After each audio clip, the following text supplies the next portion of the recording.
गर्भ संस्कार।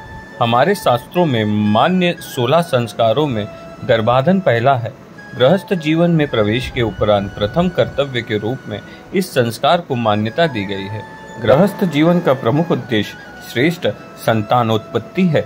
उत्तम संतति की इच्छा रखने वाले माता पिता को गर्भाधान से पूर्व अपने तन और मन की पवित्रता के लिए यह संस्कार करना चाहिए। वैदिक काल में यह संस्कार अति महत्वपूर्ण समझा जाता था। संस्कार। गर्भास्थ शिशु के मानसिक विकास की दृष्टि से यह संस्कार उपयोगी समझा जाता है। गर्भाधान के दूसरे या तीसरे महीने में इस संस्कार को करने का विधान है। हमारे मनुष्यों ने संतानोत्कर्ष के उद्देश्य से किए जाने वाले इस संस्कार को अनिवार्य माना है।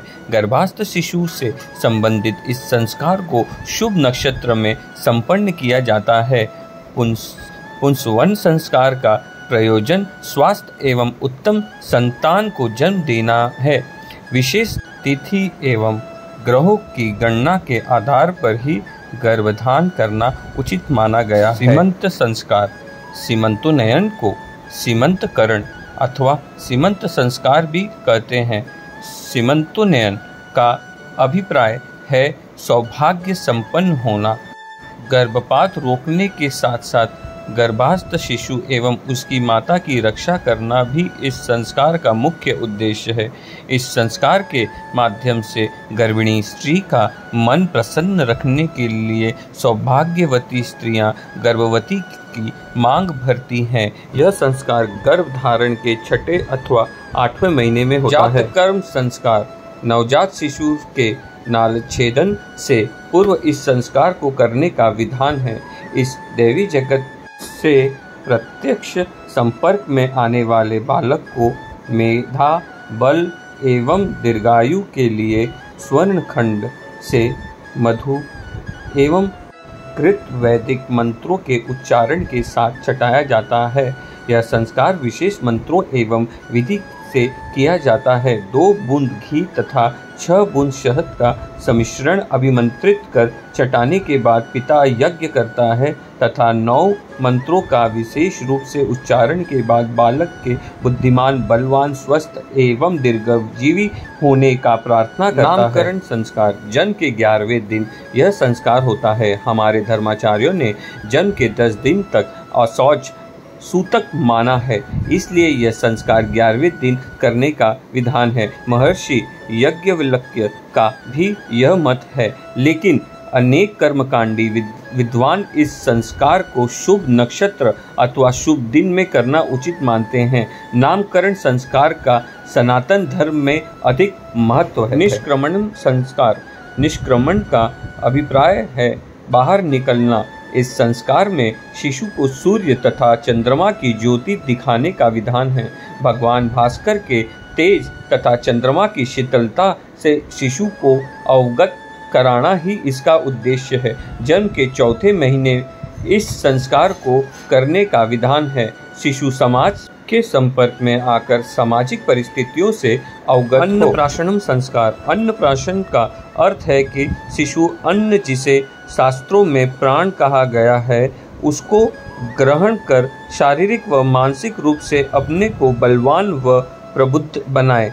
अन्नप्राशन के लिए जन्म से 6ठे महीने को उपयुक्त माना है। 6ठे मास में शुभ नक्षत्र एवं शुभ दिन देखकर यह संस्कार करना चाहिए। खीर और मिठाई से शिशु के अन्न ग्रहण को शुभ माना गया है। चूड़ाकर्म संस्कार। चूड़ाकर्म को मुंडन संस्कार भी कहा जाता है। हमारे आचार्यों ने बालक के पहले, तीसरे या 5वें वर्ष में इस संस्कार को करने का विधान बताया है। मुंडन संस्कार का अभिप्राय है कि जन्म के समय उत्पन्न अपवित्र बालों को हटाकर बालक को प्रखर बनाना है। वैदिक मंत्रोच्चारण के साथ यह संस्कार संपन्न होता है। कर्णवेध संस्कार। बालक की शारीरिक व्याधि से रक्षा ही इस संसार का मूल उद्देश्य है। प्रकृति प्रदत्त इस शरीर के सारे अंग महत्वपूर्ण है, कान हमारे श्रवण द्वार है। कर्ण वेदांतियाँ दूर होती है तथा श्रवण शक्ति भी बढ़ती है। इसके साथ ही कानों में आभूषण हमारे सौंदर्य बोध का परिचायक भी है।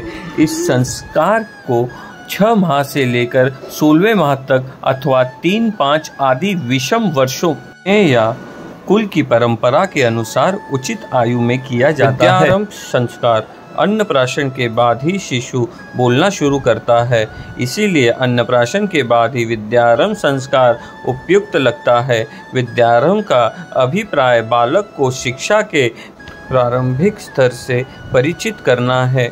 प्राचीन काल में जब गुरुकुल की परंपरा थी तो बालक को वेदाध्ययन के लिए भेजने से पहले घर में अक्षर बोध कराया जाता था। उपनयनम संस्कार उपनयन बौद्धिक विकास के लिए सर्वाधिक महत्वपूर्ण संस्कार है। धार्मिक और आध्यात्मिक उन्नति का इस संस्कार में पूर्ण रूपेण समावेश है। हमारे मनुष्यों ने इस संस्कार के माध्यम से वेदमाता गायत्री को आत्मसात करने का प्रावधान दिया है। प्राय 8 वर्ष की उम्र में यज्ञोपवीत संस्कार संपन्न हो जाता था। इसके बाद बालक विशेष अध्ययन के लिए गुरुकुल जाता था। यज्ञोपवीत से ही बालक को ब्रह्मचर्य की दीक्षा दी जाती थी, जिसका पालन गृहस्थ आश्रम में आने से पूर्व तक किया जाता था। इस संस्कार का उद्देश्य संयमित जीवन के साथ आध्यात्मिक विकास में रत रहने के लिए बालक को प्रेरित करना है। वेदारंभ संस्कार ज्ञानार्जन से संबंधित है। यह संस्कार वेद का अर्थ होता है ज्ञान, और वेदारंभ के माध्यम से बालक अब ज्ञान को अपने अंदर समाविष्ट करना शुरू करे, यही अभिप्राय है इस संस्कार का। शास्त्रों में ज्ञान से बढ़कर दूसरा कोई प्रकाश नहीं समझा गया है। यज्ञोपवीत के बाद बालक को वेदों का अध्ययन एवं विशिष्ट ज्ञान से परिचित होने के लिए योग्य आचार्यों के पास गुरुकुलों में भेजा जाता था। इस संस्कार को जन्म से 5वें या 7वें वर्ष में किया जाता है।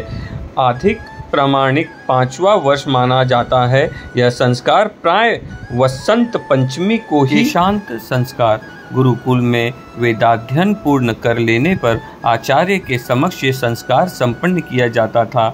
वास्तुतः यह संस्कार गुरुकुल से विदाई लेने तथा गृहस्थ आश्रम में प्रवेश करने का उपक्रम है।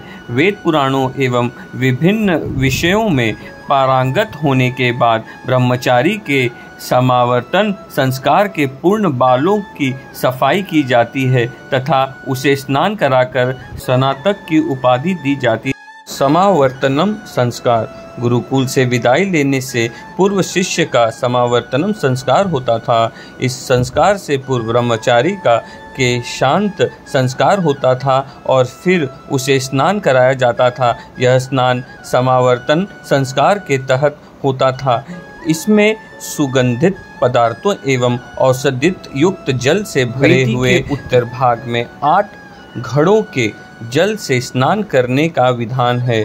इसके बाद ब्रह्मचारी मेखाला व खंड को छोड़ देता था, जिसे यज्ञोपवीत के समय धारण कराया जाता था। इस संस्कार के बाद उसे विद्यानातक की उपाधि आचार्य देते थे।